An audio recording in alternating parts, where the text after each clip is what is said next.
आप सबका बहुत बहुत धन्यवाद।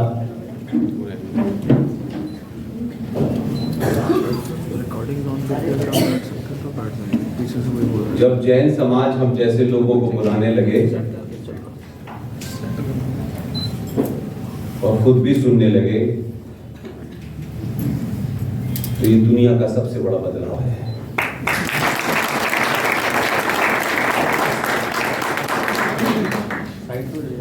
जैन समाज के जितने भी नियम हैं वो एक आइडियल सिचुएशन के हैं। जब समाज एक आइडियल स्थिति में होता है उसको जैन समाज कहते हैं।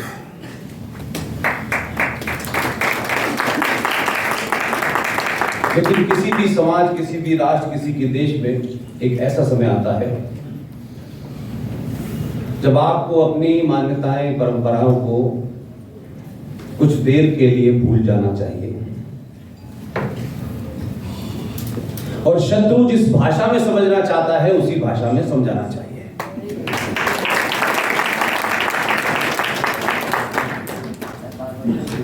इस 12 साल का ये तीसरा सबसे बड़ा जैन समाज का आयोजन है। मेरे दो युवा साथी विशाल गुप्ता जो आपके जम्मू के हैं, रूबल पडालिया साहब हल्द्वानी से आए हैं। मैं जहां जहां जाता हूं ये लोग पहुंच जाते हैं, अपनी बात रखते हैं। लेकिन आज का जो पेपर प्रेजेंटेशन रूबल पडालिया साहब का था वो जबरदस्त था और इन सब से एक ही बात मैं कहता हूं, तालियां ना भी बजे इसका कोई फर्क नहीं पड़ता। तालियों की चिंता नेताओं को होती है। आप अपनी बात तथ्यों पे, तर्कों पे, लॉजिक और फैक्ट के साथ रखें। आप ना भी रहें तब भी दुनिया ये कहे कि एक डैश बराबर भी इसमें गलती नहीं थी। हिंदू समाज के जितने भी ठेकेदार हैं, हर गली में 5 संगठन हैं, हर मठ में, मंदिर में, आश्रमों में हजारों हमारे संत महंत हैं। उसमें बहुत सारे बहुत अच्छे हैं जिनको अपनी भूमिका याद है, वो निभा भी रहे हैं। लेकिन आपके यहां अपने निजी स्वार्थ के लिए झूठ बोलने की परंपरा बड़ी जबरदस्त है। मैं जब जम्मू आता हूं तो जम्मू में शायद ये मुहिम मैंने नहीं शुरू की थी, उस वक्त से मेरे एक मित्र हैं, युवा हैं, और मैं ये मानता हूं आज भी कि जब आप अपने बीच के बहादुर योद्धाओं को पहचानने लगते हैं तो वो बहादुर योद्धा किसी किस्म का रिस्क लेने के लिए तैयार हो जाते हैं।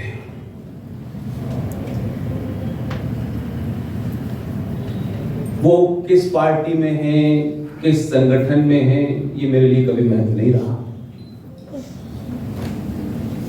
बहादुर में सिर्फ बहादुरी देखनी चाहिए, उसकी जाति, उसका सरनेम, वो किस पार्टी में है, वो किस संगठन में है, ये महत्वपूर्ण नहीं है। जम्मू में मेरे एक बहुत पुराने दोस्त, मेरे युवा साथी, उन्होंने बहुत सारे अच्छे काम किए जो हिंदू ठेकेदारों ने नहीं किए, मठ मंदिरों ने नहीं किए। कि कुछ को चढ़ावे से सिर्फ मतलब है कि हमारा चढ़ावा इतना आ जाए कि हमारी दुकान चल जाए, इसके अलावा हमें क्या लेना देना है। इस आश्रम का संत दूसरे आश्रम के संत को मार रहा है, आश्रमों में जो है गुरु को चेला मार रहा है, कोई प्रॉपर्टी की जमीन के ऊपर लड़ रहा है। ये सारी खबरें आती हैं, कोई ऐसा नहीं कि हमारे पास ही आती है। भारत के समाज को 1000 साल पहले क्या था मैं नहीं जानता, वो सिर्फ मैंने किताबों में पढ़ा है। जो हम अपने दौर में देख रहे हैं, उसमें यह परंपरा कम से कम 100 साल बाद अब पैदा हुई है। हम कभी भी किसी भी युद्ध में ताली तो बजाते हैं, लेकिन बहादुर के पीछे खड़े होने से डरते हैं। हमें कायर और दलाल लोग पसंद हैं, चापलूस और मक्कार पसंद हैं, और कोशिश करते हैं कि कमरे में बैठ के उस बहादुर के बारे में बात करेंगे, लेकिन जब सार्वजनिक मंच से बोलने की जिम्मेदारी आएगी तो कहीं ऐसा ना हो कि इसके साथ साथ हम भी टारगेट पे आ जाएं। इसलिए सबसे पहले जो बीमारी सनातनी हिंदू समाज की है वो है लालच। किसी से दोस्ती खो जाने की, कुछ हानि की, कुछ लॉस की, इतनी भयानक लालच की बीमारी है कि उस लालच के चलते वो रोज नए नए कहानी, कभी गीता के सार को बदल देता है, कभी रामायण में कहानी बदल देता है। इसलिए चुपचाप जो समाज अपनी आस्थाओं और परंपराओं को नफे नुकसान से तय करता है, उसका मिट जाना निश्चित है। एक भगवान को माना, भगवान राम को माना, भगवान राम से अपने मन मुराद पूरी नहीं हुई तो मंदिर बदल देते हैं। इस मंदिर में हमारी मुराद पूरी नहीं हुई, हमारी बेटी की शादी नहीं हुई, उन्हें वर सही नहीं मिला, तो इस भगवान को बदलो, उस भगवान के पास जा रहे हैं। और इतने भगवान होने के बावजूद भी आपके इस बीमारी से ग्रस्त थे, आप अपने अंदर की उस कमजोरी की बात नहीं करेंगे, क्योंकि कुछ लोग नाराज हो जाएंगे। उनकी नाराजगी राष्ट्र से बड़ी नहीं है। ऐसे बहुत सारे दलालों को हम 10 साल से देख रहे हैं, जो हमारे खिलाफ ही मुहिम चलाते हैं, क्योंकि जो काम उनको करना था उन्होंने नहीं किया। इसलिए जब रूबल पढ़ लिया, विशाल गुप्ता ये कहते हैं कि जब समय आया, मनुष्य के जीवन में भी एक डिसाइडेड टाइम आता है। हम कहते हैं कि एक ऐसा समय आ गया कि जब मैं जो काम करना चाहता हूं वो हो जाता है। मनुष्य के जीवन में एक समय आता है, जरूर आता है। ऐसे ही राष्ट्रों के जीवन में एक पीरियड आता है। उस वक्त, उस घड़ी अगर आपने सही डिसीजन ले लिया तो आने वाली नस्लें सुधर जाती है। इसलिए मैं ये मानता हूं कि ये कोई सफर नौकरी छोड़ के शुरू करने का, कोई ताली बजवाने का, कोई नेता बनने का, कोई पॉपुलर होने का नहीं था। ये सफर हमने अपनी मर्जी से शुरू नहीं किया, और ना मैं अपनी मर्जी से जम्मू में आपके बीच में खड़ा हूं। मेरी जहां पैदाइश हुई, जहां मैंने शिक्षा ली, वहां कोई मंदिर, मठ, हिंदू पूजा पाठ आश्रम था ही नहीं। ये कोई डेस्टिनी ने तय किया है कि एक बच्चा अलीगढ़ मुस्लिम विश्वविद्यालय में पैदा होता है, रोजा, नमाज, ईद, बकरीद, कलमा, सिपारा, कुरान जिसने पढ़ी हो, उसको इतने लंबे सफर के बाद उस डेस्टिनी ने यहां सनातन पे बात करने के लिए खड़ा कर दिया है। इससे किसी को लगता हो कि कोई उठ के आ गया है, सत्ता बदल गई है, सत्ता तो 70 सालों से बदल गई थी, और कोई मैं समझता हो कि मैं ये हूं, वो कुछ भी नहीं है। भारत राष्ट्र के जीवन में ये जो घड़ी है, ये जो मूवमेंट है, ये जो क्षण है, इसने हर जगह कुछ लोगों को चुना। और उनसे वही काम वो करवा रहा है, वही शक्ति करवा रही है।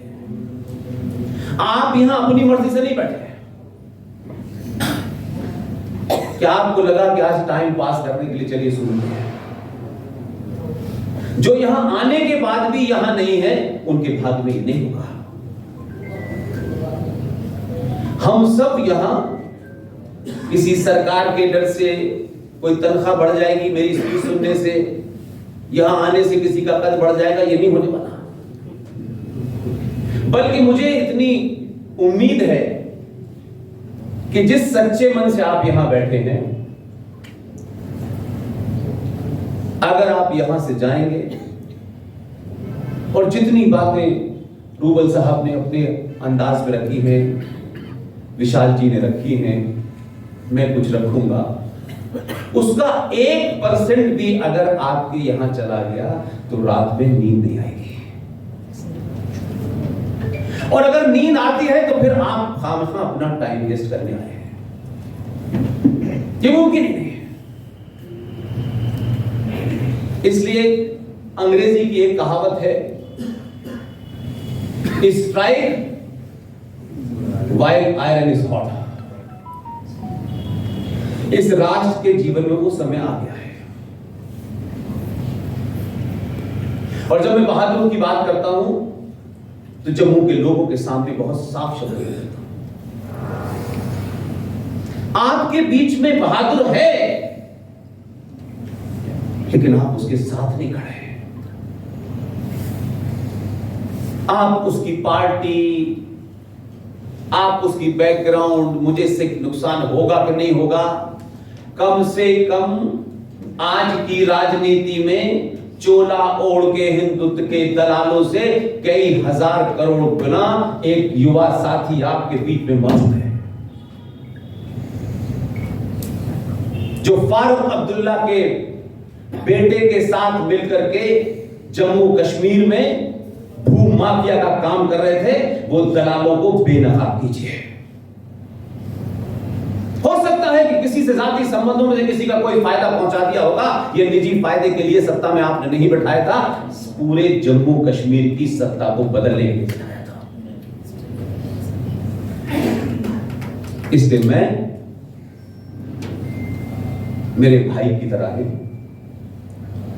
और क्योंकि आज के दौर में भावनात्मक बातें, रिटॉरिक्स, इमोशनल बातें, जज्बाती बातें करके वोट तो लिया जा सकता है, सरकार तो बनती है, लेकिन राष्ट्र नहीं बचता है।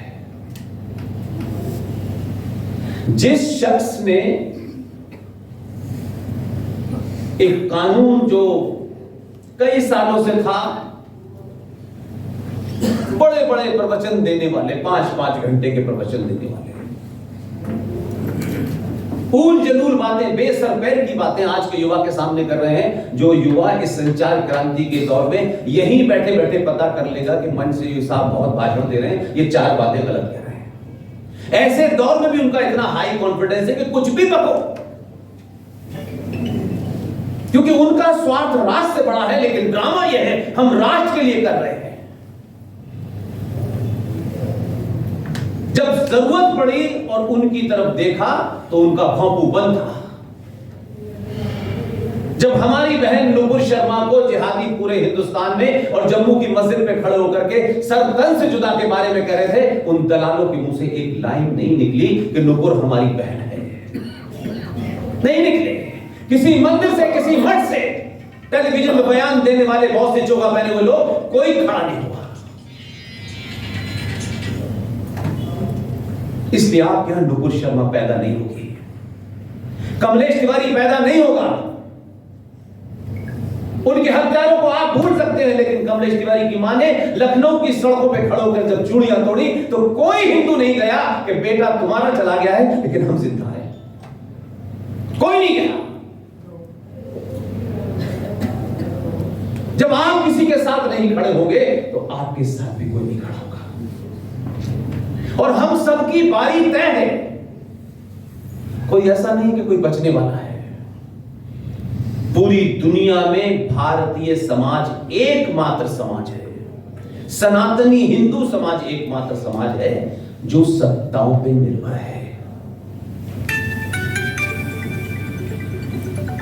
इसलिए आप हर चीज सत्ता से चाहते हैं वो करें।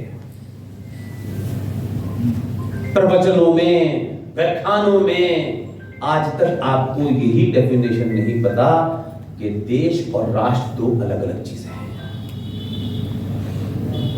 देश एक भूमि का टुकड़ा है, उस भूमि के टुकड़े की सुरक्षा के लिए सेना है, उस भूमि के टुकड़े को चलाने के लिए पुलिस है, उस पे जुडिशरी है, उसमें यूजीसी है। ये तमाम सारे अंग देश के हैं, राष्ट्र के नहीं हैं।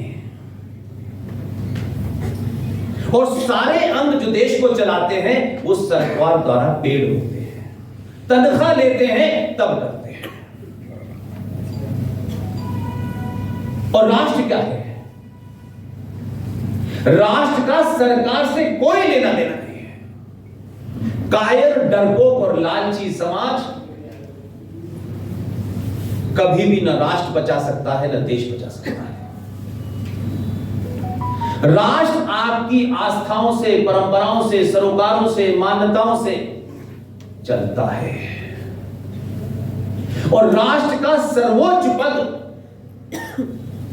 हमारे यहां शंकराचार्य के पास होता है, जो प्रधानमंत्री से भी बड़ा होता है। शंकराचार्य के भक्त में है। देश का प्रधानमंत्री अगर शंकराचार्य को गाइड कर रहा है तो समझ लीजिए कि समाज, राष्ट्र सड़ चुका है। आप जब प्रधानमंत्री से ये उम्मीद करते हैं कि प्रधानमंत्री मंदिर भी बनवाएगा और मंदिर की रक्षा करवाएगा, तो समझ लीजिए कि आपका अंत आ गया है। आप जिंदा हैं, 84 करोड़ है, 85 करोड़ है, आप जिंदा लाशों की तरह चल रहे हैं। एक घटना हुई, 10 सेकंड की टेलीविजन पे खबर देखी, अच्छा कलकत्ता में हुई थी, अच्छा कश्मीर में हुई थी, 10 सेकंड से ज्यादा आपके जहन में नहीं रहती है। और ये लगातार चल रहा है। आपको लगता है हम यहां हैं, कलकत्ता में हुई थी, यहां क्या फर्क पड़ना है? आप वो लोग हैं, जब तक आपके दरवाजे पे शत्रु ना आ जाए तब भी आप ये कोशिश करते हैं कि कोई मंत्र पढ़ने से चला जाएगा। मंत्र आपके अंदर आत्मविश्वास पैदा करने के लिए होते हैं। मंत्र पढ़ने से शत्रु नहीं जाता, शत्रु को गोली मारनी पड़ती है तभी मरता है।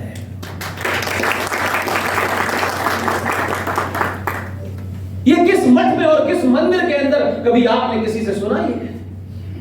वहां तो नए नए भजन बनाए जाते हैं कि चंदा कैसे बढ़ जाए हमारे मंदिर पे, बस इतने ही काम है।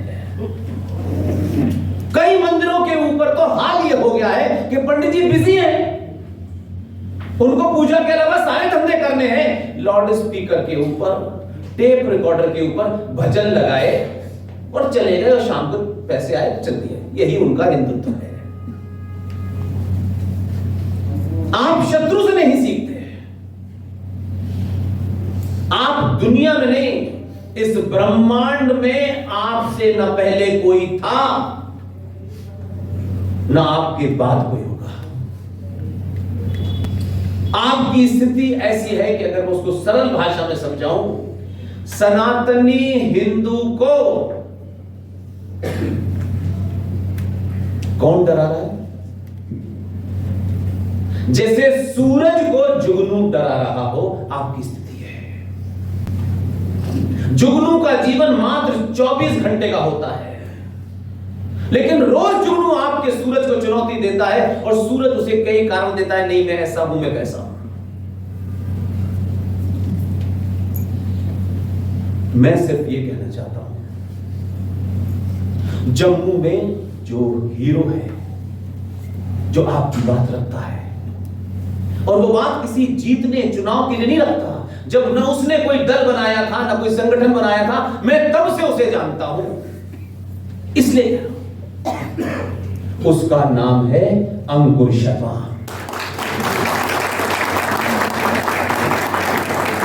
वो किस पार्टी में है, किस संगठन में है, ये मेरा विषय नहीं है। अंकुर शर्मा ने जब रोशनी एक्ट की लड़ाई लड़ी तो ये तो आपके बीच में आपका अपना बेटा है, तो कुछ पूछिएगा कौन हिंदू ठेकेदारों ने उसकी टांग खींचने की कोशिश की, कौन उसके विरोध में खड़े हुए क्योंकि उनकी दलाली बंद हो रही थी, किसने भरी प्रेस कॉन्फ्रेंस में रोशनी एक्ट का विरोध किया,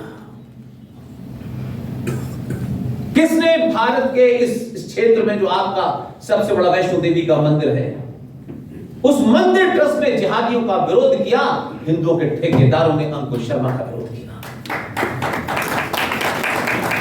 ये घर के अंदर हिंदुत्व, घर के अंदर सनातन, बाहर दलालों से आपकी दोस्ती, ऐसे लोगों को बेनकाब कीजिए। एक युद्ध उसने लड़ा, उस लड़ाई के बाद आगे आप नहीं बढ़े।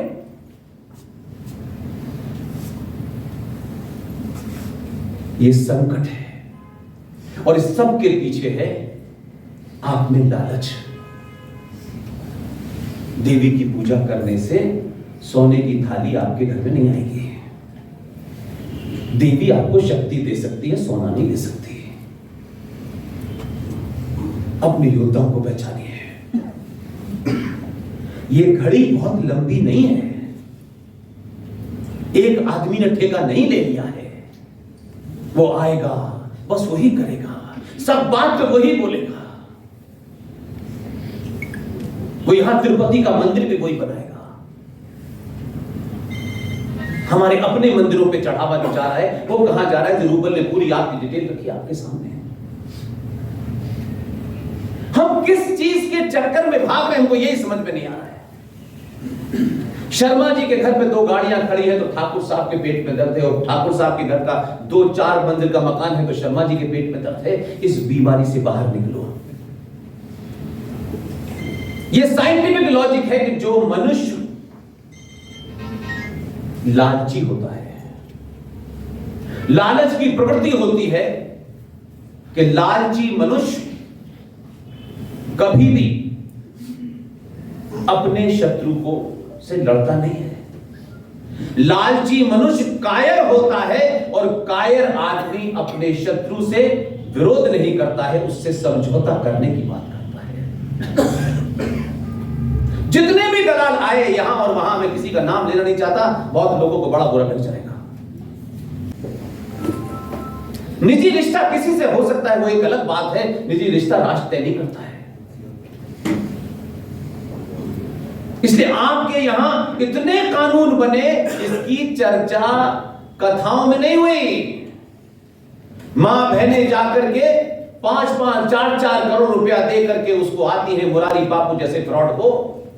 लेकिन अंकुर शर्मा अपनी लड़ाई इस राज्य के लिए लड़ना चाहता है। युवा है, पढ़ा लिखा है, लॉजिक पे, तर्क पे, रीजन पे, फैक्ट के साथ, फिगर के साथ अपनी बात रखता है, तो आप उसके बारे में पूछना नहीं चाहती कि अंकुर तुम्हें कुछ चाहिए।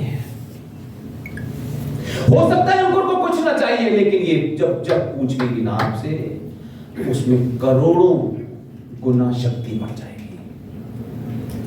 उसको लगेगा कि मेरी बात में ये तमाम सारे लोग वकील नहीं बन सकते, लड़ नहीं सकते, लेकिन अपनी क्षमता के हिसाब से मेरे साथ खड़े हुए हैं। यही बहुत बड़ी बात होती है।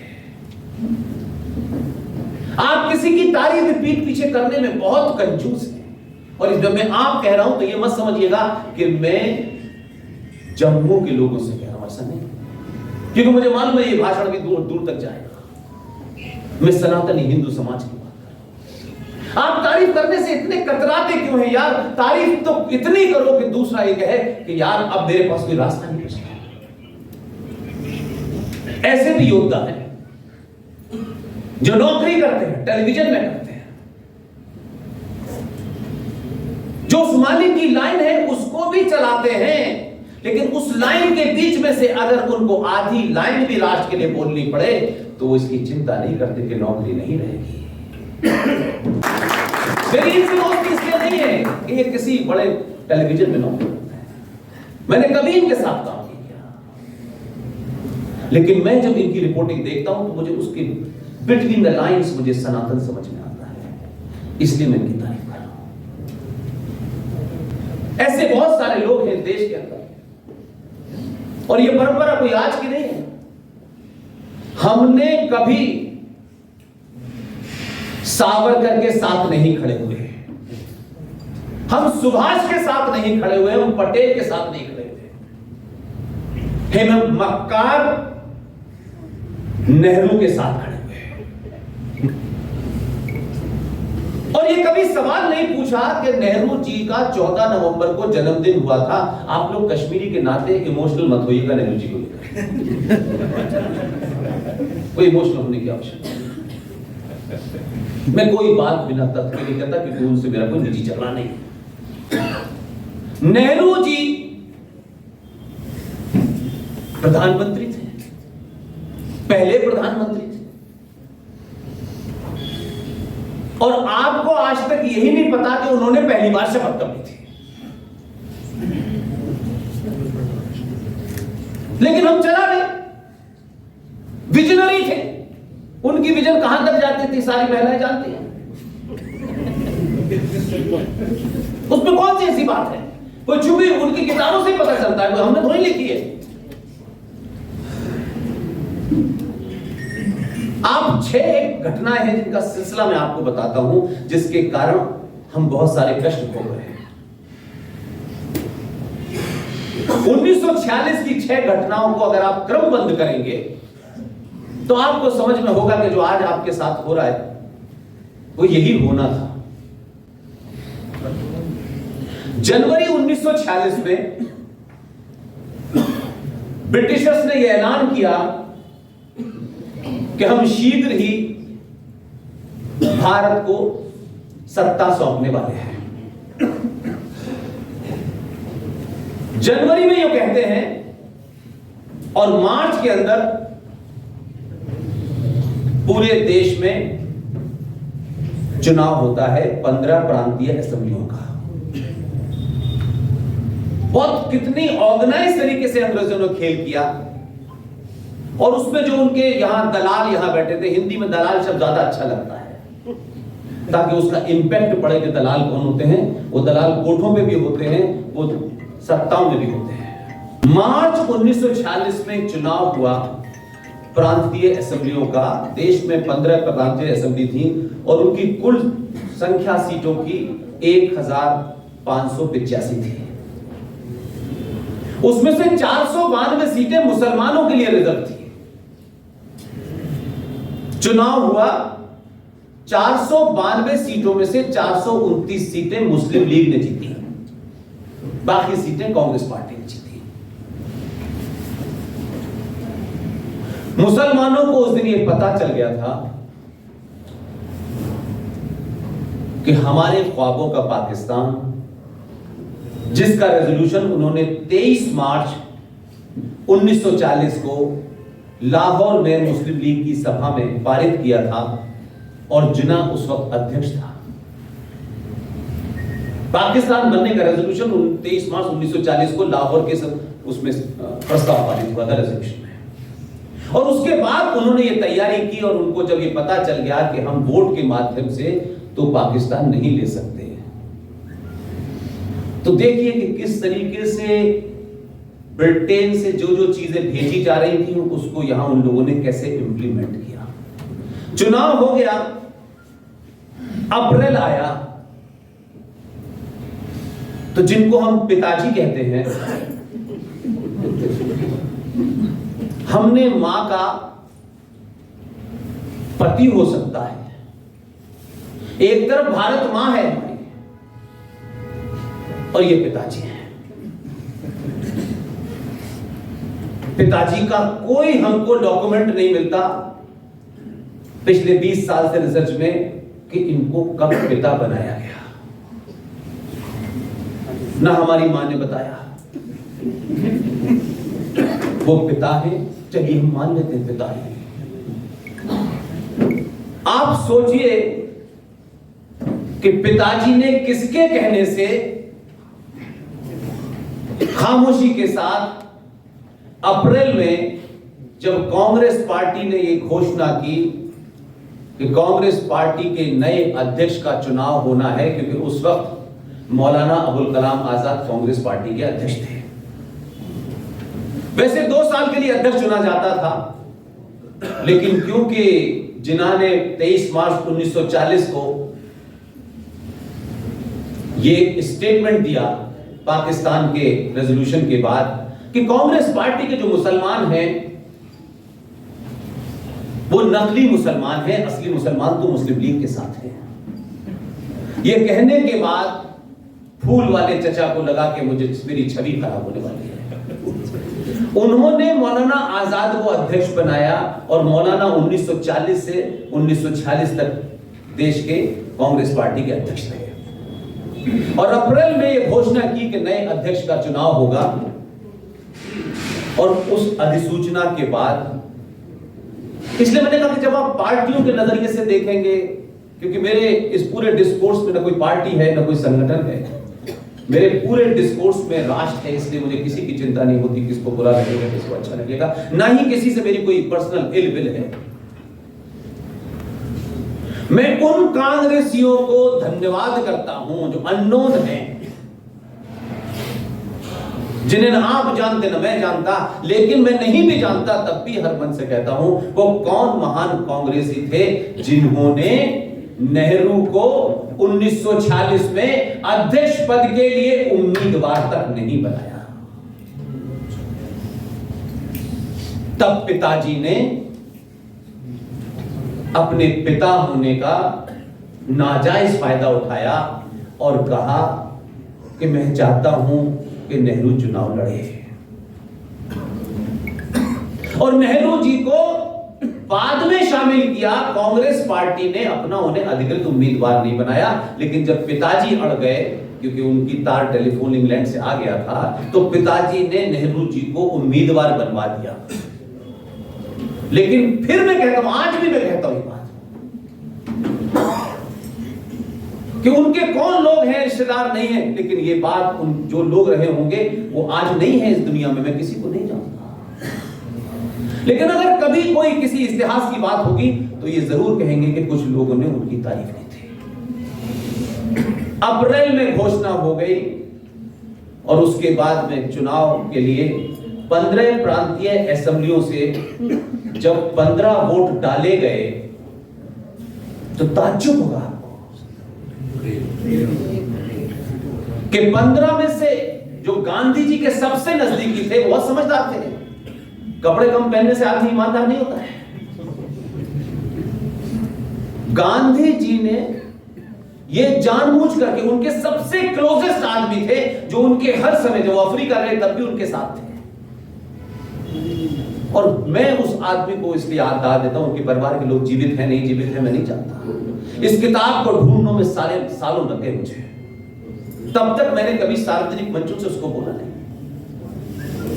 कहां से मुझे वो रेफरेंस मिले और उसके बाद में खुद पता चला कि जो उनके सबसे नजदीकी आदमी थे उनका नाम था आचार्य जेबी कृपलानी।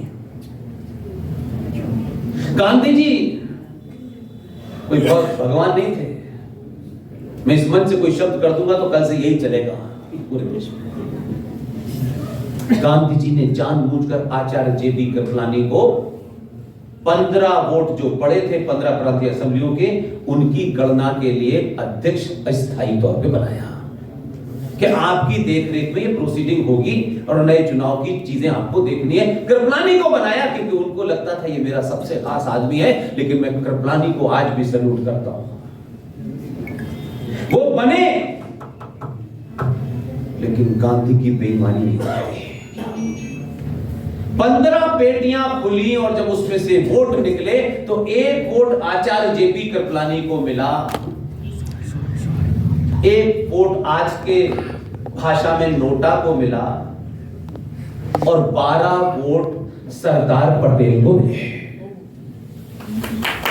कांग्रेस पार्टी के उन तमाम प्रांतीय असेंबलियों के लोगों ने भी नेहरू को वोट न देकर के ये बता दिया कि हमारा हीरो पटेल है।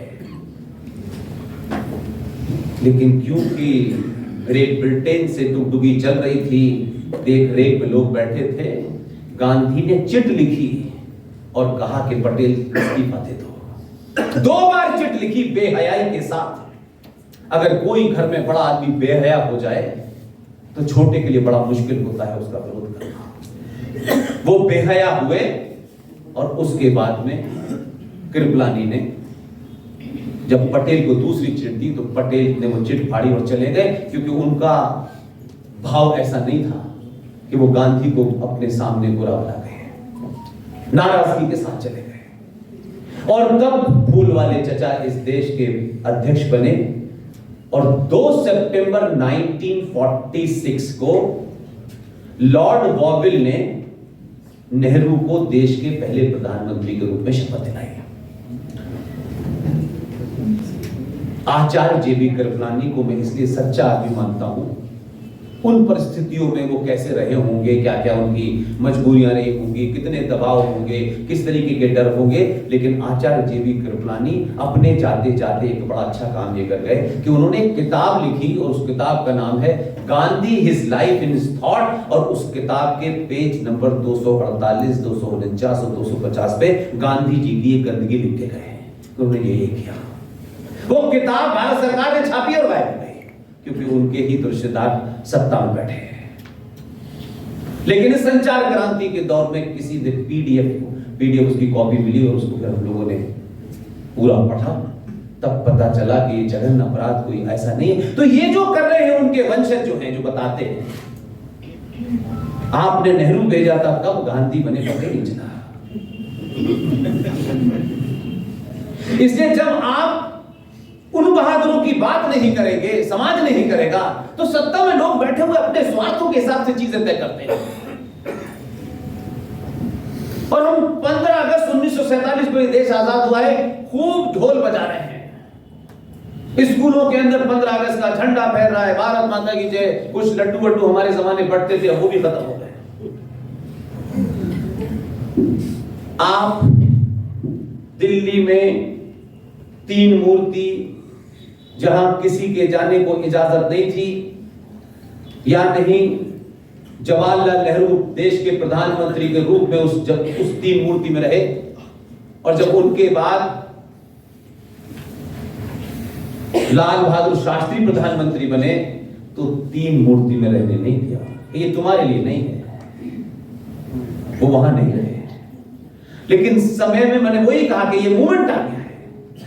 आज उस 3 मूर्ति पर राष्ट्रवादियों का कब्जा है, इसलिए वो तमाम सारे ओरिजिनल डॉक्यूमेंट मिल रहे हैं जो आपको झूठ की गुड्डी में पिलाए गए थे। आप सोचिए कि 1946 में जो सरकार बनी, जिसे आप अंतरिम सरकार कहते हैं, उसके मंत्रिमंडल में जो मंत्रियों को पद दिए गए, उसको कॉपी यहां से ग्रेट ब्रिटेन गई और किंग की अप्रूवल के बाद उन्होंने शपथ ली। 15 अगस्त 1947 की डेट कहां पैदा हुई थी, किस कारण से 15 तारीख को यह दिया गया, कुछ किसी को नहीं पता। 15 अगस्त को जो आदमी ब्रिटिश साम्राज्य का आखिरी वाइसरॉय था, लॉर्ड लुईस माउंटबेटन, वो 15 अगस्त 1947 को सुबह सुबह 10 बजे देश का पहला गवर्नर जनरल बन गया, आजाद भारत का।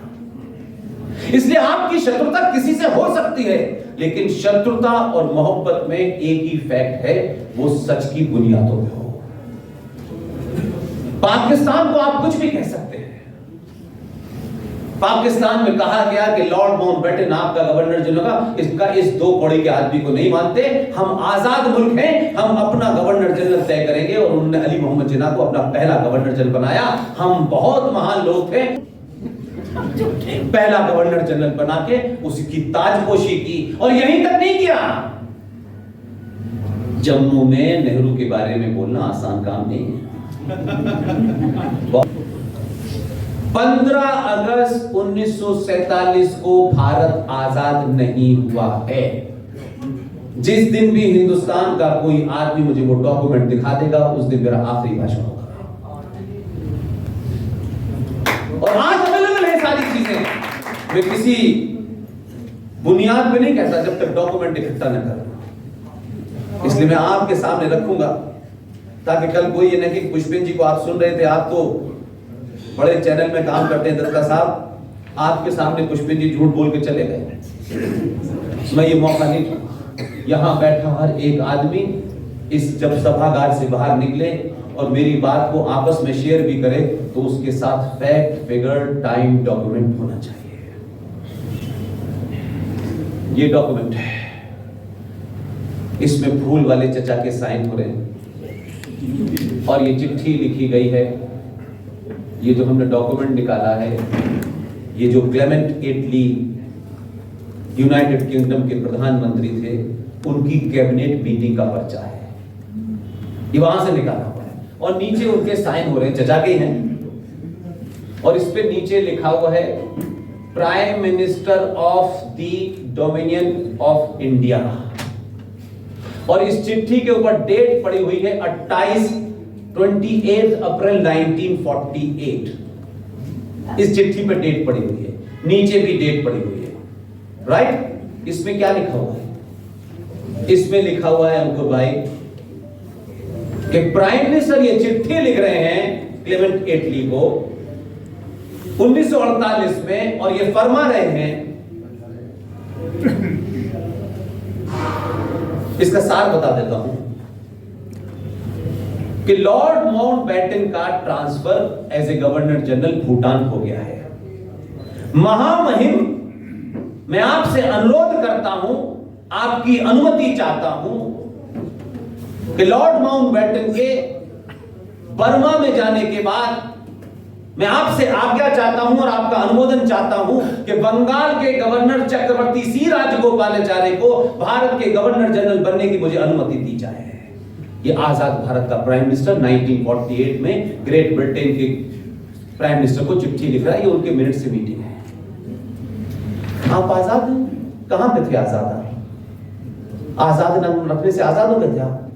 ये सवाल बहुत पहले सॉल्व हो जाने चाहिए ताकि हम आगे की बात करते, लेकिन गाड़ी वहीं अटकी हुई है। इसलिए भारत के संविधान की जिसकी शपथ ले लेके लोग पागल हुए जा रहे हैं। भारत का संविधान गवर्नमेंट ऑफ इंडिया एक्ट 1935 की फोटोकॉपी है।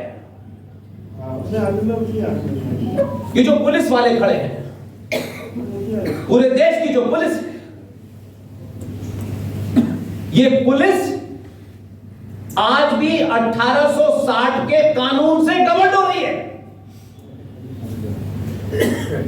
ये पुलिस में एविडेंस एक्ट जो है आज भी 1861 के कानून से गवर्न हो रहा है। और सबको ये नहीं पता कि ये पुलिस की उत्पत्ति हुई क्यों थी, ये थाने क्यों बनाए गए थे।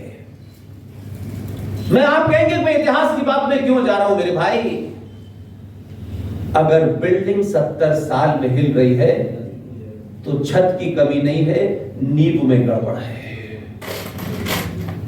और इसको अगर समझते हैं कि कुछ दिन और चल जाए तो एक दिन ये 150 लोगों की जान लेगी, इससे अच्छा है कि इसको अच्छी हालत में तोड़ करके दोबारा से नींव ऐसी बनाए जो 100 साल तक रहे। आप नहीं तोड़ेंगे, कोई और तोड़ेगा। अब आप कहें नहीं हमें तो मजे लेने, यार हमें क्यों बिजी कर रहे हो, बड़ी मुश्किल से तो हमें कुछ मजा लेने का वक्त आया है। जिन बच्चों को आप मिनरल वाटर पिलाते हो, जिन बच्चों को आप आंधी और धूप से बचाने के लिए क्या क्या जतन करते हो, पॉल्यूशन बढ़ जाता है तो घर के एसी को का लोड चला करके आप पॉल्यूशन इतना आप उनकी केयर करते हो, लेकिन कभी एक बार ये सोचा है कि हमारे जाने के बाद इस झूठ के साथ, इस फरेब के साथ इन बच्चों को कितने दिन तक सामना करना होगा कि जो चैलेंजेस हमने इनके सामने देखे थे, जो हमारे सामने थे, उसमें से कुछ कम नहीं किए। आपने रास्ता बदल बदल के यहां से उठे वहां चले गए, वहां से उठे वहां चले गए, फिर कलकत्ता चले गए, कलकत्ता से कोई कश्मीर आ गया, यहां से भाग के कोई बॉम्बे चला गया।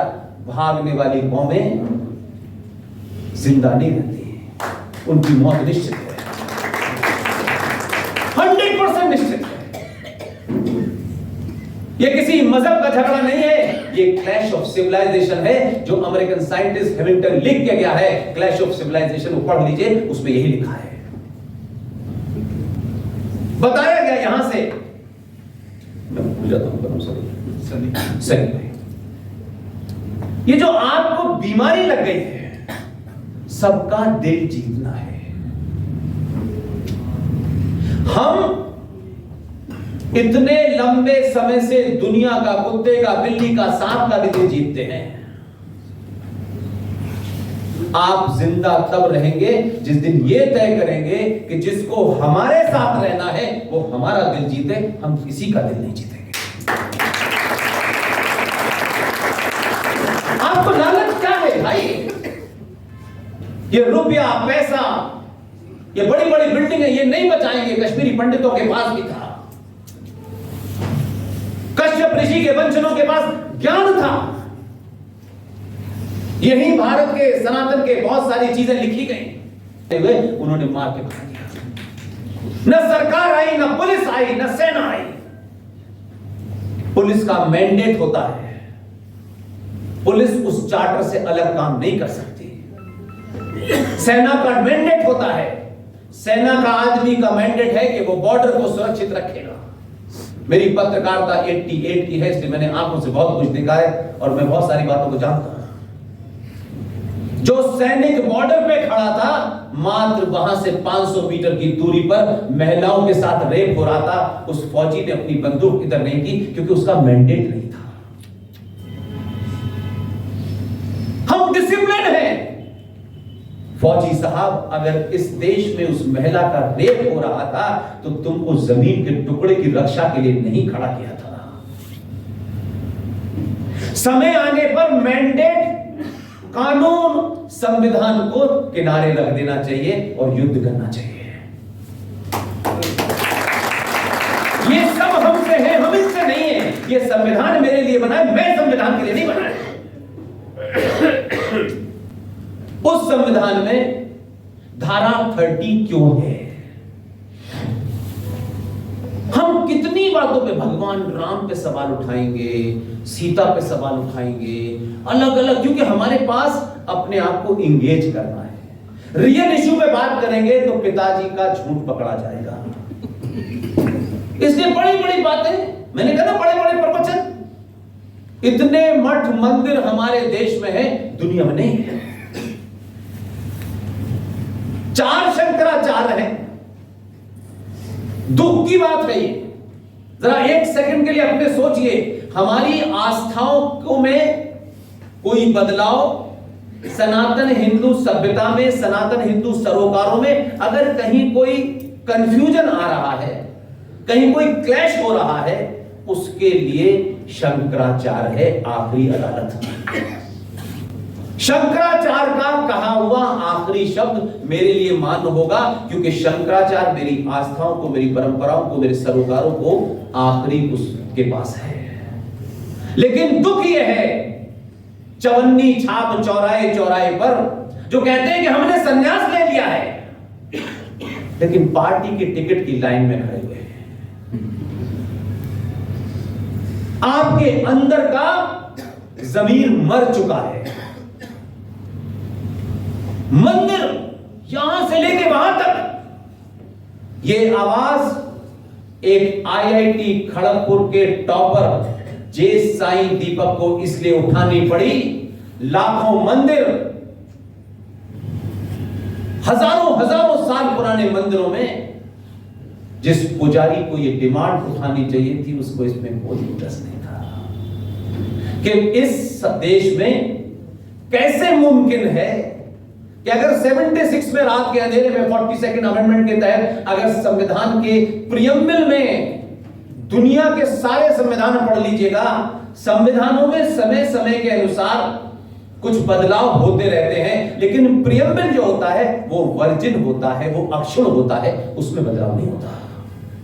अपने स्वार्थों के लिए 76 में, क्योंकि उनके पास रशा का दबाव था, और ये मैं नहीं कह रहा, रशा की जो सबसे बड़ी खुफिया एजेंसी है केजीबी, मित्रोस की भी उसका डायरेक्टर है, उसने अपनी किताब में लिखा है कि भारत में 35 एमपी संसद में हमारे पेरोल पर थे।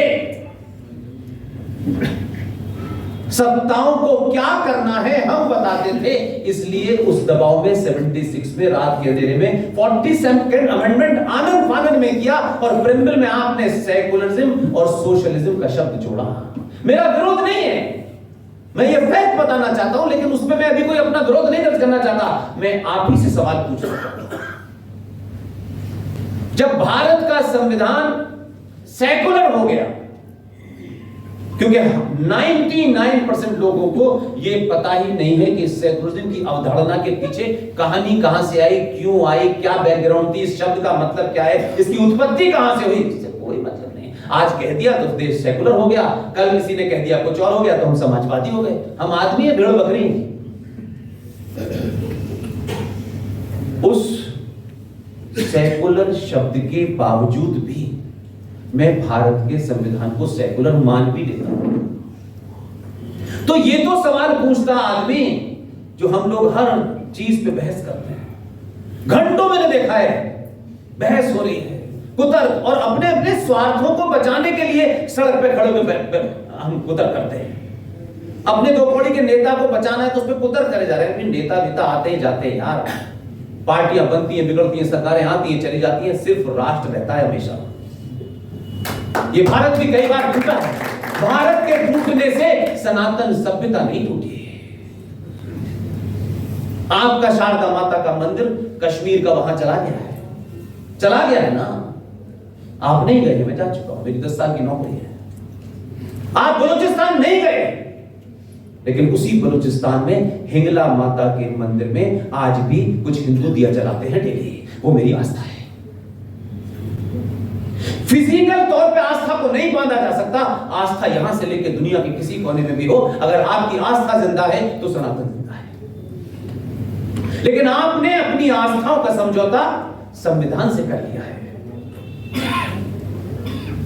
तो अगर भारत सेकुलर हो भी गया, मान भी लो, थोड़ी देर के लिए मान लो, तो मेरा सवाल यह है कि सेकुलर भारत का मतलब यह है कि भारत का संविधान सबको बराबर मानता है, ना कोई माइनॉरिटी है, ना कोई मेजॉरिटी है, ना कोई ऊंचा है, ना कोई नीचा है, सबके बराबर के अधिकार हैं।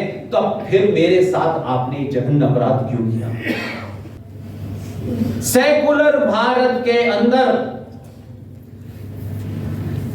1991 में प्लेसेस ऑफ वर्शिप एक्ट बना करके सनातनी संस्कारों सरोकारों के उन मंदिरों को भारत सरकार ने बिना हमसे पूछे, हो सकता है तथाकथित कुछ राष्ट्रवादी लोग हों, उन दलालों के मिले होने से आपने कैसे मेरे हजारों 42,000 मंदिरों पर यह कानून बना दिया कि ये जो 47 में इनकी स्थिति थी, जिसे औरंगजेब ने, बाबर ने, अकबर ने, हुमायूं ने तोड़ा था, अब ये स्थिति ऐसे ही रहेगी, इस पर डिस्प्यूट नहीं हो सकता। आप सोते रहे। पूछिएगा वो राष्ट्रवादी जो आपके पास कल परसों आएंगे एक पट्टा डाल करके, हम ठेकेदार हैं आपके। ठेकेदार अगर कोई है तो उसमें भी अच्छे लोग हैं, उनको चुनो यार। पट्टा डालने से और भारत माता का जय का नाम लगाने से कोई राष्ट्रवादी नहीं होने वाला। सॉरी, अपनी उस भावुक और मूर्ख मानसिकता से बाहर निकलिए। और आप नहीं निकले तो मेरा दावा है, मेरी बात को याद रखिएगा हर सभा में, आपके बच्चों को जब पता चलेगा कि हमारे बाप को और हमारी मां को पता था, आपको लगता है कि आप 5 करोड़ का मकान देके जाएंगे तो आपकी इज्जत करेगा? ना 5 करोड़ के मकान को बचा पाएगा और ना आपकी आस्थाओं को बचा पाएगा, और आपको गाली देगा फिर हमारा बाप और हमारी मां कितने बड़े हमारे दुश्मन थे कि जो हमारे सामने खतरा था उसकी बात ही नहीं कर रहे थे। भाईचारा भाईचारा भाईचारा, हम सब सदियों से साथ रह रहे हैं। कब सदियों से आप साथ रहे मुझे बताओ ना यार। आज भी कौन लोग थे जिन्होंने 93 के अंदर बिना किसी डिबेट के, बिना किसी संवैधानिक दृष्टि से उस डॉक्यूमेंट के तहत अपने आर्गुमेंट को आगे रखते, उन्होंने अनाउंस किया, क्योंकि उनके बिल्कुल पार्टियों के स्वार्थ राष्ट्र के स्वार्थ नहीं होते हैं। उस पार्टी को लगा कि ये एजेंडा लागू करने से तत्कालिक फायदा होगा, लेकिन उन्होंने फायदा भी लिया और हमारे सर पे थूक दिया। इस पे कोई जलसा जुलूस नहीं निकला। कहीं निकला हो तो मुझे बताइए। मेरा 20, 22, 23 साल का तो कैरियर है पत्रकारिता का, और 10 साल से मैं ये कर रहा हूं। कोई नहीं निकला। एक आदमी ने खड़े होकर कह दिया, देश में मुसलमान माइनॉरिटी में हैं, उनके लिए माइनॉरिटी कमीशन बनना चाहिए।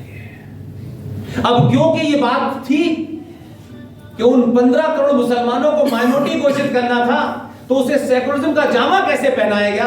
फिर यह कहा इनका कि सरदार भी जो है माइनॉरिटी में है, बौद्ध भी माइनॉरिटी में है, क्रिश्चियन भी माइनॉरिटी में है, तो इनको माइनॉरिटी का दर्जा दे देते हैं। माइनॉरिटी कमीशन बन गया, करोड़ों का बजट बन गया।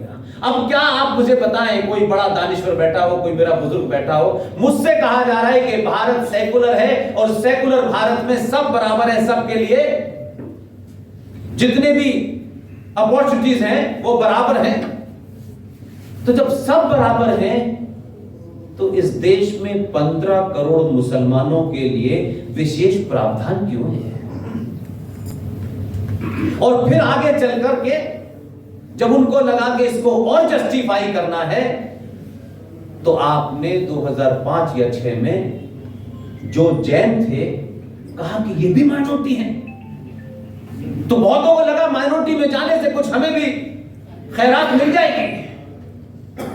माफ करना, इस 12-13 साल के सफर में कोई जैन ऐसा नहीं है जिससे मैं न मिला हूं, जो आपके संत हैं उनसे न मिला हूं।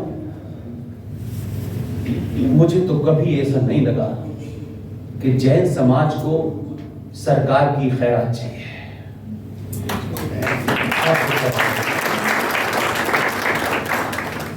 उस खैरात से आप नहीं पल रहे हैं, आपके संस्कारों के कारण आप हैं। और आपकी शक्ति का बोध आपको इसलिए करा रहा हूं कि आपके सामने कह रहा हूं, आपके पास वो शक्ति थी। झारखंड के अंदर आपकी मान्यताओं का जो क्या है,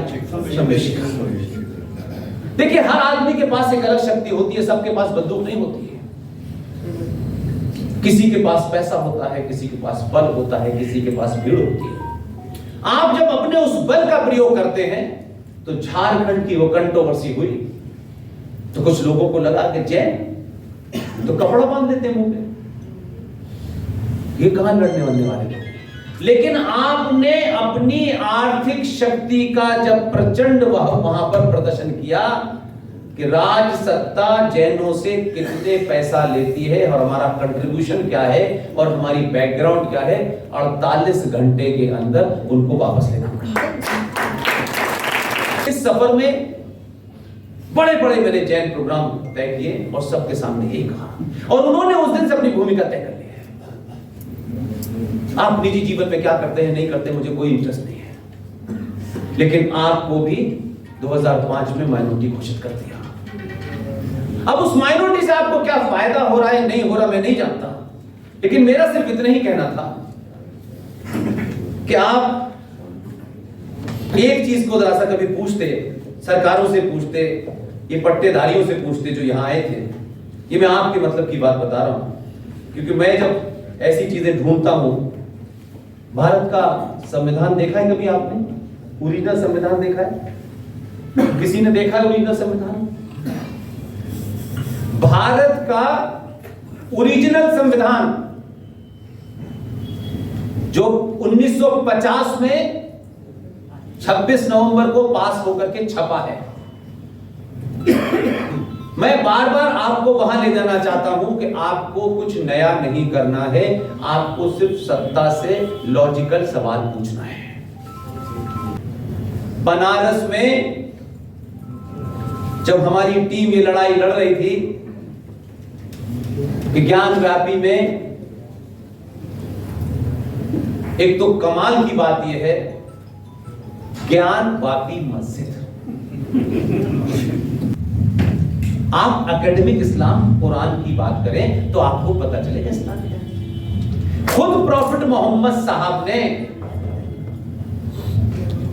पहले डिक्लेयर कर दिया कि मेरे मरने के बाद न कोई तस्वीर होगी न कोई मजार होगी। आप पूछना प्रॉफिट मोहम्मद साहब की मजार है कहीं? नहीं है। ये धंधा पूरे साउथ एशिया में चल रहा है, कहीं नहीं चल रहा। प्रॉफिट मोहम्मद की मजार के लिए आप गूगल कर लीजिए, सर्च कर लीजिए, किसी दुनिया में उनकी मजार नहीं मिलने वाली। वो तो उनके पैगंबर थे भाई, उनकी मजार नहीं है। लेकिन भारत के अंदर, पाकिस्तान के अंदर, बांग्लादेश के अंदर ये एक दुकान है जो चल रही है। न उनकी तस्वीर है। 700 साल के बाद भारतीय सनातनी समाज के 1% लोगों ने डरना बंद किया है, तो उनको डर लगने लगा है। आपको किसी को नहीं मारना, आपको अपने होने पे गर्व करना है। फटी साड़ी है, फटा कुर्ता है, फटा पजामा है, ये मेरा है, किसी का दान में दिया हुआ नहीं है, उस पे गर्व करिए। 2 रुपए है तो करिए, 200 करोड़ रुपए है तो उस पे गर्व करिए। जिस दिन भारतीय सनातनी समाज ये करना लगेगा, मुझे मालूम है लोग सही लाइन में खड़े होकर के आपसे भीख मांगेंगे। आप खुद नहीं सुधरना चाहते, आप सत्ता पे, अच्छा योगी आ गया है, अच्छा योगी करेगा हमारा बड़ा काम, वो चला गया, अरे हम तो मर गए। फिर 200 साल योगी पैदा करने की सनातनी महिलाओं में क्षमता है। अपने योगी को पहचानिए कि हमारे बीच में है कौन, और वो आपकी जाति का हो, न जाति का हो, कोई जरूरी नहीं है। हम सीना ठोक के ये बात कहते हैं, हम तो सरदार नहीं, ना हम राजनीति में है, ना हमें वोट लेना, हम तो नहीं। हमको लगा कि ये बात अगर हम कहेंगे तो एक नई ऊर्जा पैदा होगी, और किन्हीं कारणों से कोई झगड़ा तंत्र मंत्र हो भी गया है, तब भी इस बात को कहने से डरना क्यों, शर्माना क्यों है? देखिए, नैरेटिव बदलने की लड़ाई मैं अपने 10 साल की बताता हूं, जिसमें जो काम हुए हैं। मैं नहीं कहा, मैंने किया, मैं नहीं, बिल्कुल नहीं मानता, मेरा कोई ऐसा रोल नहीं है, आप ही की तरह बोलता रहता हूं। मैंने कहा कुछ लोगों को आदत हो गई है, कुछ सुनते रहते हैं, कुछ कुछ कहता रहा है बीच बीच में। इसलिए गुरु गोविंद सिंह, जिनके 4 पुत्र थे, 2 पुत्र चमकौर के युद्ध में मुगलों द्वारा धोखे से मार दिए गए, और जो 2 पुत्र थे, साहबजादा जोरावर सिंह और साहबजादा फतेह सिंह, एक 6 साल और एक 9 साल। ये कहानी आपने खूब सुनी होगी और खूब आप सुनाती होगी, लेकिन घर में जोरावर सिंह पैदा ना हो, इसका इंतजाम आपने कर लिया है।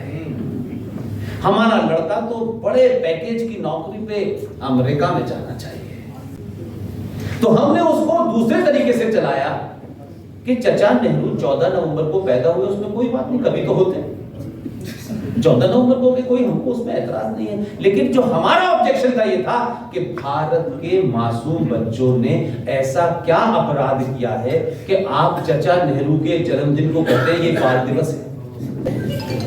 तो चचा नेहरू का जन्मदिन हुआ, आप मनाइए, धूमधाम से मनाइए, लेकिन बच्चों के साथ ये अत्याचार क्यों किया? आने वाली नस्लें बार बार पूछेगी चचा नेहरू ने क्या किया था, तो क्या बताएं? कितना भी झूठ बोले, लेकिन पर्दा गिरी जाता है। अब हमने ये मुहिम चलाई कि गुरु गोविंद सिंह के 4 पुत्र जो चमकौर के युद्ध में 2 मारे गए, 2 जीवित थे, साहबजादा जोरावर सिंह, साहबजादा फतेह सिंह। एक की उम्र 6 साल, एक की उम्र 9 साल। जब एक इस्लामिक आक्रांता राजा ने अपने सिपह सालार को कहा कि इनका मजहब बदलना है, और उस वजीर खान ने जब 6 साल के फतेह सिंह की गर्दन पे तलवार रखी और कहा इस्लाम कबूल कर लो, जान बख्श दी जाएगी, उस फतेह सिंह ने 6 साल के बच्चे ने कहा वाहे गुरु के अलावा किसी को नहीं मानता।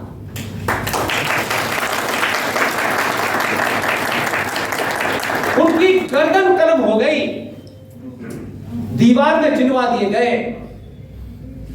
उनकी हत्या की खबर उनकी दादी गुरजट देवी को पता चला, उनका दिल का दौरा पड़ने से डेथ हो गई। नस्लों को कौन अपना आदर्श कैसे बनाया जाता है? आपके पास आदर्श भी हैं, लोग भी हैं, लेकिन किसी के सामने शर्मा नहीं लिखा, किसी के सामने सिंह नहीं लिखा, किसी के सामने यादव लिखा है, किसी के सामने कुछ लिखा है। ये देख करके राष्ट्र के हीरो नहीं बनाए जाते हैं। और कहा कि 29 दिसंबर को बाल दिवस घोषित करना चाहिए। इसके लिए सरकार में एमएलए एमपी बनने की जरूरत नहीं थी। ये ठेकेदार जो हिंदुत्व की दुकानें लेके घूम रहे हैं, इनके मुंह से नहीं सुना होगा आपने, क्योंकि उनको तो अपनी दुकान चलानी है। और हमने अपने जीवन में अपने सामने होते हुए देखा कि देश के प्रधानमंत्री ने एक दिन कहा कि अब से बाल दिवस 29 दिसंबर को मनाया जाएगा। ये नैरेटिव बदलने की बात है और कुछ नहीं। हम होंगे नहीं होंगे, हमें कोई फर्क नहीं पड़ता है। बहुत सारे काम हुए, आर्टिकल 370 का जिक्र मैंने बहुत सुना, कश्मीर में सुना, आते जाते बहुत सुना। लेकिन जो सबसे बड़ा जघन्य, इससे भी ज्यादा खतरनाक आर्टिकल तो नॉर्थ ईस्ट में लगे हुए लेकिन 370 पे चर्चा हुई क्योंकि वो नैरेटिव बन गया। मैं जब बात साइंटिफिक करता हूं तो मैं सनातनियों से भी करता हूं और उनसे भी करता हूं। और सनातन को जो मूर्ख लोग समझते हैं कि हम ये करते हैं, हम ये करते हैं, सनातन का आज की डेट में अगर ट्रांसलेशन करेंगे तो उसका मतलब है साइंस। तो सवाल ये नहीं है कि किसी को डिमीन करना है। जब आप बात पब्लिक डोमेन में लाओगे तो साइंटिफिकली जवाब देना पड़ेगा। इसमें कॉमा फुल स्टॉप तो ऊपर नीचे हो सकता है। मौलिक साहब की किताब पढ़ लीजिएगा, आपको पढ़ते पढ़ते हंसी आएगी और फिर लगेगा देश किस तरह से बचा है, बाल बाल बचा है। कमाल है हमारे यहाँ, ऐसी चीजें होती रही और आज भी होती है हमारे यहाँ नोटंकी। इसलिए पब्लिक डोमेन में पहले नहीं आती थी बातें तो लोग समझते थे बहुत ज्ञानी है, ऐसे ही चल रहा है। ऐसे ही हमारे यहाँ एक नैरेटिव चला कि जिन्ना ने यह कहा था कि हिंदू मुस्लिम दो कौमें हैं जो एक साथ नहीं रह सकती, इसलिए जब बड़े चोर को छुपाना हो तो किसी छोटे को आगे करता हो। जिन्ना नेवर सेड। अगर आप पॉलिटिकली मुझसे पूछे तो जिन्ना ईमानदार आदमी था। अब मैं पार्टी का नाम ले लूंगा तो बुरा लग जाएगा, मेरा उससे कोई लेना देना नहीं है, दूसरी पार्टी से कोई लेना देना नहीं है। इसमें बड़े चोर थे। अपने छोटे भाइयों को बड़ा करने के लिए आप अपने शत्रु, अगर देखो शत्रु ईमानदार है तब से उससे बात हो सकती है। शत्रु है और बेईमान है, और शत्रु नहीं भी और आपका आदमी बेईमान है तो फिर कोई मतलब नहीं। He never said। कांग्रेस की मक्कारियों के कारण उसने थ्रेट दी, और जिस आदमी का नाम उजागर होना चाहिए था वो भारत में आज की डेट में महान बना घूम रहा है। In 1868 मेरठ में, जिसे अंग्रेजों ने सर का खिताब दिया, दो लोगों को सर का खिताब दिया जिन्होंने क्या काम किया उनको बताना चाहता हूं, वो आज भी कहा। मेरठ में 1868 में सर सैयद अहमद खान ने अपनी स्पीच में कहा कि हिंदू और मुसलमान दो अलग अलग कौमें हैं जो एक साथ नहीं रह सकती। उसी सर सैयद ने उत्तर प्रदेश के अलीगढ़ में एक कॉलेज बनाया जिसे मोहम्मदन एंग्लो इंडियन कॉलेज कहते हैं, और 1920 में पार्लियामेंट के एक्ट के तहत वो अब भारत के अंदर अलीगढ़ मुस्लिम यूनिवर्सिटी के नाम से जानी जाती है। और उस अलीगढ़ यूनिवर्सिटी का पहला नेहरू जी की मिनिस्ट्री में मंत्री पाकिस्तान बनने के पास आपके पास जमीन तो थी, पठान भी थे, पंजाबी भी थे, आपके पास कश्मीरी भी थे, आपके पास बलोची भी थे, पढ़ा लिखा कोई नहीं था। अलीगढ़ मुस्लिम विश्वविद्यालय का स्टूडेंट पहला प्रधानमंत्री लियाकत अली खान पाकिस्तान का प्रधानमंत्री बना। जांच करने वाला आ गया है, अब उसका चेहरा किसी को नहीं अच्छा लगता है तो ये तुम्हारी समस्या है। इसलिए ऐसे नहीं आया। आपको शायद इस नस्ल में पता नहीं चलेगा, ये तिरुपति का मंदिर ऐसे नहीं बना है, ऐसे नहीं बना है कि यहां मंदिर कम थे, यहां कुछ वहां के मानने वाले ज्यादा थे। ये सभ्यताओं के युद्ध में एक पड़ाव है। आप समझने की कोशिश की, मैं जहां ले जाना चाहता हूं आपको, आप किसको वोट दें किसको न दें, मेरा नकल एजेंडा था आज जिंदा है। एक पूरी पीढ़ी को ये आहुति देनी ही पड़ेगी, आप चाहे तो या ना चाहे। तिलक लगाने से पंडित हो जाता हो, गेरुए वस्त्र पहनने से अगर कोई पंडित हो जाता हो तो माफ कीजिएगा। भारतीय सनातनी सभ्यता अनादि अनादिकाल से, जब से इस ब्रह्मांड की उत्पत्ति हुई है और जब तक इस ब्रह्मांड है तब से लेके अब तक भारतीय सनातनी सभ्यता हमेशा से जाति प्रधान नहीं रही, कर्म प्रधान रही है। कोई ब्राह्मण मां के पेट से जन्म नहीं लेता, कोई ठाकुर मां के पेट से जन्म नहीं लेता। और ये सच्चाई के साथ, तथ्यों के साथ कह रहा हूं, ये समय दोबारा नहीं आने वाला। जो उसने ज्ञान प्राप्त कर लिया, जिसने ज्ञान प्राप्त कर लिया वही ब्राह्मण है। जिसने अपनी मां को बचाया, अपने परिवार को बचाया, अपनी बहन की रक्षा की, अपने समाज की रक्षा की, अपने डिस्ट्रिक्ट की राज्य की राष्ट्र को बचाया, वही क्षत्रिय है, वही योद्धा है। हमारे यहां कर्म से जाति तय होती थी। जाति वो जाति नहीं जिस जाति का खेल आज हो रहा है। अगर कोई ब्राह्मण डॉक्टर है और कोई दलित डॉक्टर है और दलित के हाथ ज्यादा साफ हैं, तो वही अच्छा डॉक्टर है। कहां लिखा हुआ था, किस किताब में लिखा हुआ है कि मां के पेट से पैदा होने वाला ब्राह्मण ब्राह्मण होगा, ठाकुर ठाकुर होगा? जब सेना का सैनिक बॉर्डर पे मारा जाता है, आप तो कवर करते हैं, आप बताइए कि जब आपके शहर जम्मू से उसकी डेड बॉडी निकलती है तो किसी माई के लाल ने आज तक ये पूछा हो कितना भाई ये यादव था क्या, ये ब्राह्मण था? किसी ने पूछा? हमारे सब कॉन्शियस में है, लेकिन उसको दबा दिया गया है। हम यही कहते हैं, भारत का सैनिक वीर गति को प्राप्त हुआ है, उसकी जाति नहीं ढूंढते हम। कुछ लोग हैं जो जाति का भी प्रमाण मांगते हैं। हमने पाकिस्तान में स्ट्राइक की थी कि नहीं की थी उसका भी मांगते हैं। कुछ लोग पैदाइशी मांगते हैं। अब उन्होंने कभी अपने पिताजी से ये नहीं पूछा कि पिताजी तुम ये प्रमाण दो कि तुम मेरे पिता हो, ये कैसे पता चलेगा? ये हम थे, हमने दिए सभ्यता। हमारे कपड़े फट गए, हम थोड़ा सा अंग्रेजी नहीं जानते, तो हमारी सभ्यता कमजोर नहीं हुई। इतने हम इंफिनिटी कॉम्प्लेक्स के शिकार नहीं है, लेकिन ये भरा गया। उस हॉल के बाहर बच्चों के वो क्या रैंप रख दिया जाता था, राइट? उस हॉल के बाहर जो डलिया रखी होती थी, उसमें वो लोग अपने उस बच्चे को छोड़ जाते थे। और स्टेट का काम होता था कि सुबह दरवाजा खुलेगा, उस हॉल की व्यवस्था के लिए एक पुरुष और एक महिला को रखा जाता था कि तुम्हें इनको देखना है और इसमें आने वाला खर्चा स्टेट देगी, राइट? हमारी बहन तो पहले शादी करे, फिर भाभी बने, फिर मां बने, तब उसको मां कहा जाता है। प्रोसेस है, मां फ्री में नहीं मिलती बाजार में। उन्होंने क्या किया? उन्होंने कहा कि इस हॉल की व्यवस्था देखने वाला जो पुरुष है वो फादर है और जो महिला रखी गई है वो मदर है। आप इतने बड़े बड़े बिल्डिंगें बना रहे हैं, आप एक गुरुकुल नहीं बना सकते थे क्या? क्या आपको गुरुकुल के लिए आचार्य नहीं मिल सकते थे क्या? क्या कोशिश की किसी धनाढ्य लोगों? आपने अपने पैसे से शिक्षा की दुकानें खोली हुई हैं। मठ मंदिरों से जो उनको मिलना चाहिए था वहां उन्होंने कह दिया प्रसाद और मंत्र गालो, बस खत्म, क्योंकि उसको भी कुछ पता नहीं है कि ये पर्टिकुलर मंदिर क्यों बना है, क्योंकि हमने कमाने के धंधे में मंदिर खोल रखे हैं। और पांचों साइंटिफिक है और हम अपनी जिंदगी में रोज सुबह से शाम तक बोलते हैं, लेकिन कभी कभी रुक के पूछते नहीं कि अच्छा कह तो ये रहे नहीं क्या है।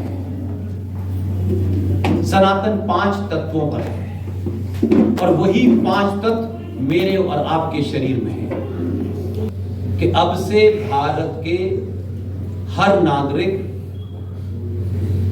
अपना डॉक्यूमेंट कि मेरा बाप कौन है खुद अटेस्ट करेगा। सब नरेटिव पे चल रहे हैं, आप चैलेंज नहीं करना चाहते, उसमें और क्या क्या ज्ञान देते हैं।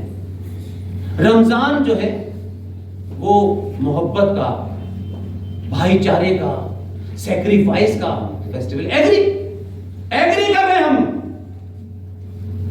16 अगस्त 1946 को भी रमजान था जब मुस्लिम लीग के लीडर हुसैन शहीद सोहरावर्दी ने डायरेक्ट एक्शन की कॉल देकर के 10,000 हिंदू महिलाओं की और पुरुषों की हत्या की थी और लाशें सड़कों पे पड़ी हुई थी। तब पिताजी नहीं गए थे। जब एक महान योद्धा जिसको हम नहीं जानना चाहते, उसका नाम हम क्यों लें, क्योंकि उसके सामने शर्मा वर्मा सिंह नहीं लिखा है। ऐसी कौमें जिंदा नहीं रहती। गोपाल मुखर्जी से दुनिया गोपाल पाठक के नाम से जानती है। उसने हथियार उठाया और तबीयत से मारा तो पिताजी पहुंच गए। पिताजी पहुंच गए कि नहीं, हथियार डाल दो। उसने कहा हथियार नहीं डालूंगा। कहना मेरी बहनों के साथ रेप हो रहा था, जब यहां 10,000 से ज्यादा हिंदू महिलाओं का कत्ल हुआ, सड़कों पे हुआ, तो गांधी जी आप कहां थे? लेकिन ऐसे लोग महान हैं। उसने हथियार नहीं डाले, हथियार लेके चला गया और जोर जोर से बोला हर बार। ये कल 4-5 दिन पुरानी कहानी है। जोर जोर से बोला। ये घटना को जोर जोर से बोलना पड़ा मुझे। मैं तो इस बात से संतुष्ट हो जाता हूं कि सत्ता पे शीर्ष के 2 लोगों में से कोई उस बात को दोहरा देता है।